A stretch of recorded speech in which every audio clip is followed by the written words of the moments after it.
I want you to know this tonight, baby. They had the house, but you had God.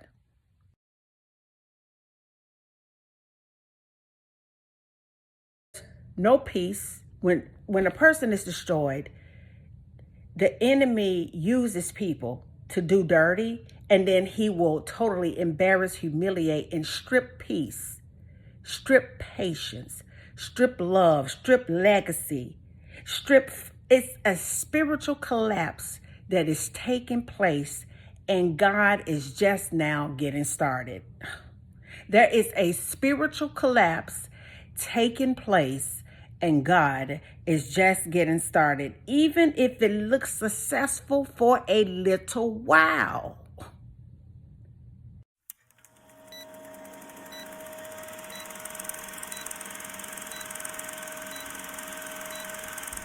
I love the opportunity to just sit up in the middle of my bed and spend time in the presence of God.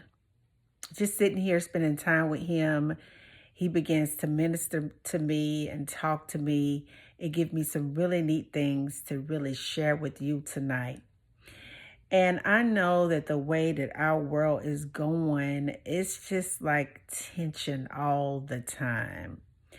And things that used to work in the past, it really doesn't work in the present.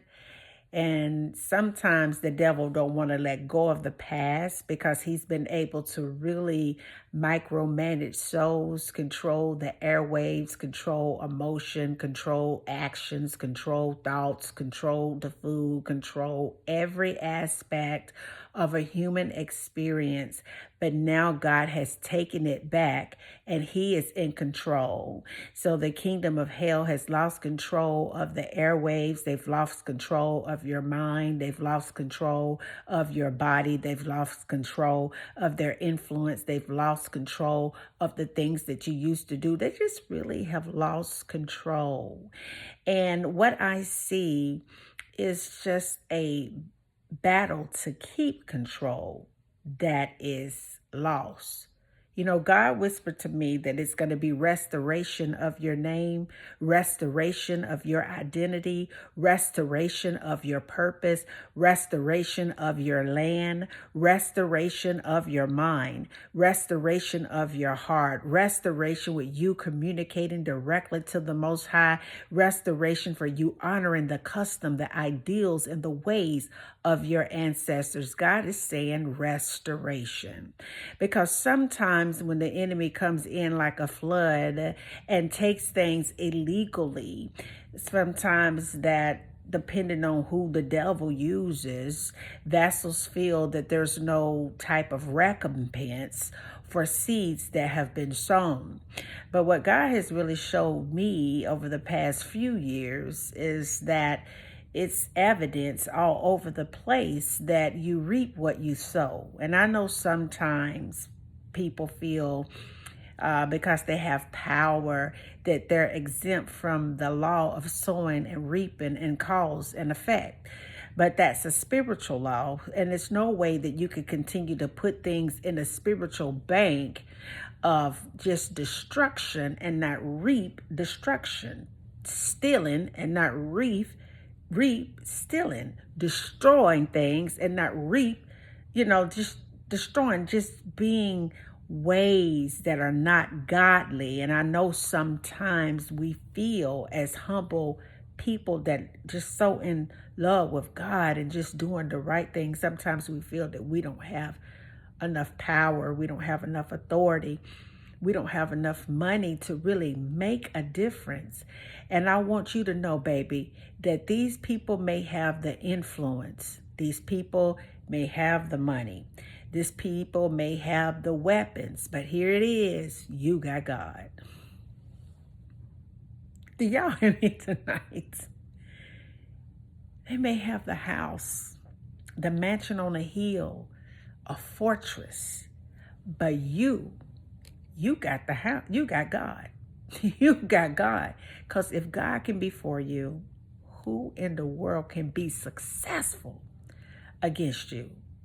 When we align with God, that's where the power is. Well, I got a word for you too tonight that I want you to think about. And if you got your Bibles, I want you to turn to Proverbs 14 and 11. And it states that the house of the wicked will be destroyed, but the tent of the godly will flourish. The house, that means that's something strong, that's something stable, something established, impressive on the outside. But if it's not rooted in God, it will be destroyed. But check this out. The tent of the godly will flourish. The house of the wicked will be overthrown. Do you hear me? But the tent of the upright will thrive. And I took some notes here.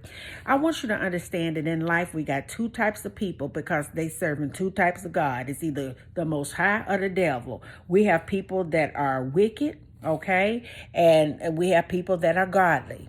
God is clear about what will happen to them in his word.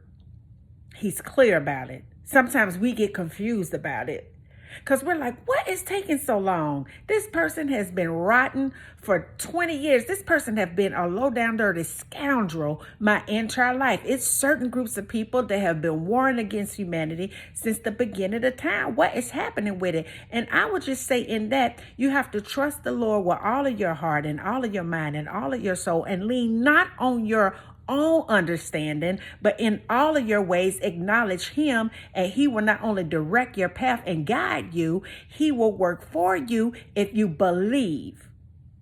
That's the glue to get him to work for you. We got to believe, because if we're godly and those people have all the things and they're wicked according to this word, they will be overthrown. I want you to listen to this. Wicked may look strong, attractive, influential, established. People love them. They're on pedestals. They have everything that you could possibly imagine on the outside. But inside, they're dark. They're selfish. They're self-centered. They're disconnected. They're lovers of themselves. They care more about themselves, check this out, than they care about God and serving others. There's a disconnect. That is a person that is in alignment with evil. Look good on the outside, though. Very popular on the outside. Everybody, ooh-ah, on the outside. But on the inside, it's dark. And they will be destroyed. It ain't no doubt about it. Point blank, period. There's no peace. When a person is destroyed, the enemy uses people to do dirty, and then he will totally embarrass, humiliate, and strip peace, strip patience, strip love, strip legacy, it's a spiritual collapse that is taking place, and God is just now getting started. There is a spiritual collapse taking place, and God is just getting started, even if it looks successful for a little while. Even if the person who did you so wrong live in a really nice neighborhood. They seem to have it all, but they do you wrong all the time. Even if the person is so influential with millions upon millions of subscribers, even if the person is so profitable that they're worth billions of dollars, even if the person has so much influence and a large army to back them up, what I want you to understand, that success will last for only a little while. That house is not established in the things of God, but the tent will flourish. You know, when we think about a tent, the first thing that comes to mind is camping outside and being vulnerable to something that could possibly come in, like a wild animal, and attack you. If we think about a tent, we think about something that's vulnerable.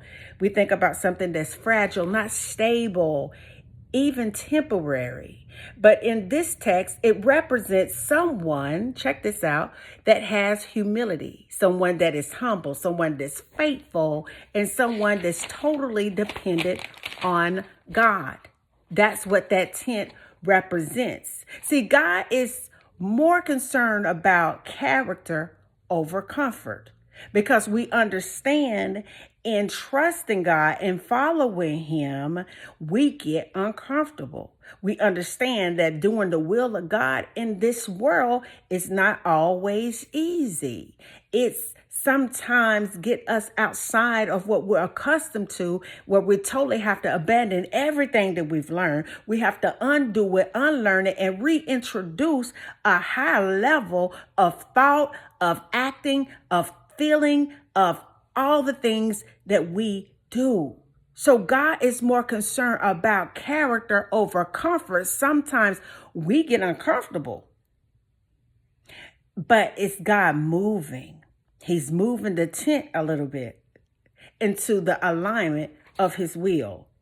He cares more about your faith in Him than an appearance. Because it's a whole lot of people that walk around here and act like they have it all together. It's a whole lot of people that sit up here and flex and floss in folks' faces and are the most evil, demonic people that you will ever meet in your life. God cares more about developing you spiritual and internally and your faith, because He understands that's more important than an appearance, baby. Because when your faith is right and your mind is right, your heart is right, your belief is right, everything that flows up out of your mouth will produce right in your experience, because you're into faithing and not faking.